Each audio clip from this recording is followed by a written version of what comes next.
আসসালামু আলাইকুম শিক্ষার্থী বন্ধুরা, সবাইকে স্বাগত জানাচ্ছি হিসাব বিজ্ঞানের নতুন আরও একটি ক্লাসে। আমরা আজকের এই ক্লাসে আলোচনা করব আমাদের নবম দশম শ্রেণীর হিসাব বিজ্ঞান বইয়ের তৃতীয় অধ্যায় দুতরফা দাখিলা পদ্ধতি নামের যেই অধ্যায়টি রয়েছে সেই অধ্যায়ের পাঠ্য বইয়ের 6 নম্বর সৃজনশীল প্রশ্নটি। একটু খেয়াল করে দেখো, এইখানে 6 নম্বর সৃজনশীল প্রশ্নটা আসলে মূলত একতরফা দাখিলা পদ্ধতির একটা অঙ্ক। একতরফা দাখিলা পদ্ধতি কি? একতরফা দাখিলা পদ্ধতি হচ্ছে একটা ভুল বা ত্রুটিযুক্ত পদ্ধতি, যেই পদ্ধতিতে আসলে বিজ্ঞানসম্মত পদ্ধতিতে হিসাবগুলো সংরক্ষণ করা হয় না। আচ্ছা, আমরা এখানে একটু খেয়াল করে দেখি যে আমাদের 6 নম্বর প্রশ্নে কি বলেছে জনাব শহীদুল তার ব্যবসা প্রতিষ্ঠান রিয়াদ এন্টারপ্রাইজের ব্যবসায়ের বিস্তারিত হিসাব সংরক্ষণ করেন না। এই যে যখনই আমাকে কোনো একটা ব্যবসায়ী বলবে যে বিস্তারিত হিসাব সংরক্ষণ করেন না, তখনই আমাকে ধরে নিতে হবে ওই ব্যবসায়টা একটা একতরফা দাখিলা পদ্ধতির অঙ্ক। বলা আছে 1 জানুয়ারি 2025 তারিখে তার ব্যবসায়ের মোট সম্পদ ও দায়ের পরিমাণ 5,50,000 ও 1,70,000 টাকা। জানুয়ারি মাসের 1 তারিখে 2025 সালের জানুয়ারি মাসের 1 তারিখে তার ব্যবসায়ের মোট সম্পদ ও দায়ের পরিমাণ ছিল কত টাকা? 5,50,000 টাকা এবং 1,70,000 টাকা। উক্ত বছরে জনাব শহীদুল ইসলাম আরও 50,000 টাকা নতুন ব্যবসায়ে বিনিয়োগ করেন। উক্ত বছরে তিনি আরও 50,000 টাকা ব্যবসায়ে নতুন করে বিনিয়োগ করেন। উক্ত বছরে তিনি মোট 40,000 টাকা নগদ উত্তোলনও করেন। 31শে ডিসেম্বর 2025 অর্থাৎ বছরের শেষ দিনের কথা বলা হচ্ছে। এই তারিখে তার ব্যবসায়ের নিম্নোক্ত সম্পদ ও দায়সমূহ ছিল: নগদ ছিল 1,85,000, আসবাবপত্র ছিল 1,80,000, প্রাপ্য হিসাব ছিল 1,30,000, মজুত পণ্য ছিল 90,000, ব্যাংক ঋণ ছিল 60,000, প্রদেয় হিসাব ছিল হচ্ছে এখানে আমার 55,000 টাকা। আচ্ছা, ক নম্বর প্রশ্নে আমাকে বলেছে রিয়াদ এন্টারপ্রাইজের প্রারম্ভিক মূলধনের পরিমাণ নির্ণয় করো। দেখো, প্রারম্ভিক মূলধন বের করার সূত্র হচ্ছে প্রারম্ভিক সম্পদ মাইনাস প্রারম্ভিক দায়।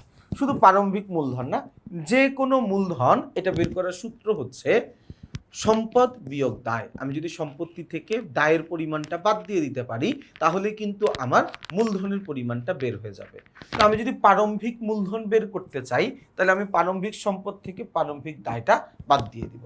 এখন আমি প্রারম্ভিক সম্পদ আর প্রারম্ভিক দায় পাবো কই?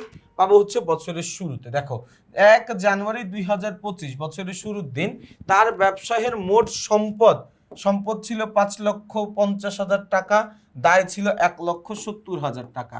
তাহলে 5,50,000 মাইনাস 1,70,000, 5,50,000 মাইনাস 1,70,000 বাদ দিলে থাকবে কত? 3,80,000 টাকা। তাহলে আমার এখানে প্রারম্ভিক মূলধনের পরিমাণ 3,80,000 টাকা। কত টাকা ভাইয়া?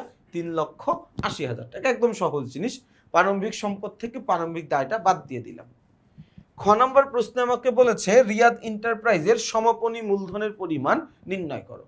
সমাপনী মূলধন, এটা বের করার সূত্র একই, সম্পদ বিয়োগ দায়। যেহেতু সমাপনী বলছে, তার মানে সমাপনী সম্পদ মাইনাস সমাপনী দায়। সমাপনী সম্পদ মাইনাস সমাপনী দায়, তাই না? আচ্ছা, সমাপনী পাবো কই? এই যে দেখো, বছরের শেষ তারিখে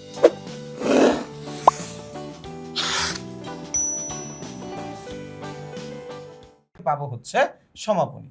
বছরের শেষ তারিখে পাবো হচ্ছে কি? সমাপনী, তাই না? আচ্ছা, তাহলে এখানে আমি কি করতে পারি? এখানে আমি সম্পত্তিগুলোর থেকে দায়ের পরিমাণ বাদ দিব। সম্পদ কি কি আছে? নগদ একটা সম্পদ, আসবাবপত্র একটা সম্পদ, প্রাপ্য হিসাব একটা সম্পদ, মজুত পণ্য একটা সম্পদ, তাই না? তাহলে আমরা যদি যোগ করি 1,85,000 টাকা যোগ 1,80,000 টাকা যোগ 1,30,000 টাকা যোগ 90,000 টাকা যোগ করে দিলাম, তাহলে আমার এখানে আসে হচ্ছে 5,85,000 টাকা। 5,85,000 টাকা থেকে আমি বাদ দিয়ে দিব ব্যাংক ঋণ 60,000 টাকা এবং প্রদেয় হিসাবের পরিমাণ 55,000 টাকা, তাই না? তাহলে 60,000 যোগ 55,000, তাহলে আসে কত? আসে হচ্ছে 1,15,000 টাকা। আমার কাজকে এখানে 5,85,000 মাইনাস 1,15,000, বাদ দিয়ে দিলাম, তাহলে থাকবে কত 4,70,000 টাকা। এবং এই 4,70,000 টাকার নাম হচ্ছে আমার জন্য কি সমাপনী মূলধন। তাহলে 3,80,000 আর 4,70,000, তাই তো? এই যে দেখো ভাইয়া 3,80,000 প্রারম্ভিক মূলধন, এই যে দেখো ভাইয়া সমাপনী মূলধন কত 4,70,000 টাকা। কোনো অসুবিধা কি আছে বুঝতে? একদমই সহজ অঙ্ক। হ্যাঁ, আচ্ছা, এরপরে আমাকে কি বলছে? এরপরে আমাকে এখানে বলছে যে কি বের করতে বলছে, দেখো এখানে আমাকে বলে দিছে যে 4,70,000 হচ্ছে সমাপনী মূলধন। আর একটু লিখে নিই 4,00,000, আচ্ছা এই জায়গায় মূলধন দেওয়া আছে। আচ্ছা, গ নাম্বার একটু দেখো, বলা আছে প্রারম্ভিক মূলধন ও সমাপনী মূলধন যথাক্রমে 5,50,000 ও 6,85,000 টাকা ধরে রিয়াদ ইন্টারপ্রাইজের লাভ ক্ষতির পরিমাণ বের করো। ভাইয়া লাভ বা ক্ষতি এটা বের করার সূত্র হচ্ছে, লাভ বা ক্ষতি এটা বের করার সূত্র হচ্ছে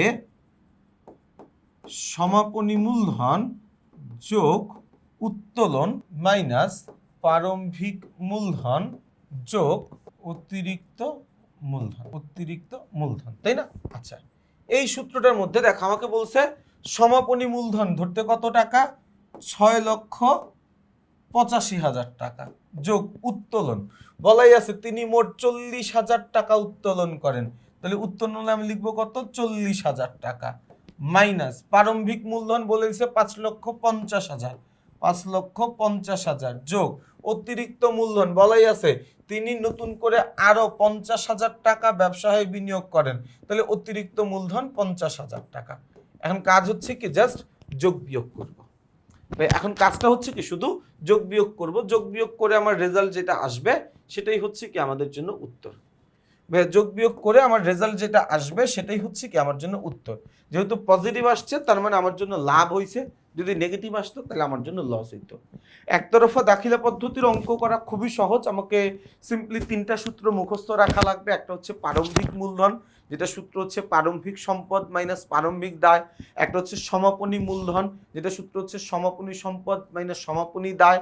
আরেকটা হচ্ছে লাভ ক্ষতি, যেটা সূত্র হচ্ছে সমাপনী মূলধন যোগ উত্তোলন মাইনাস প্রারম্ভিক মূলধন যোগ অতিরিক্ত মূলধন।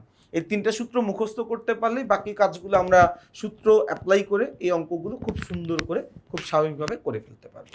তো সবার জন্য শুভকামনা রইল, সবাই ভালো থাকবা, সুস্থ থাকবা, আমার জন্য বেশি করে দোয়া করবা। আসসালামু আলাইকুম।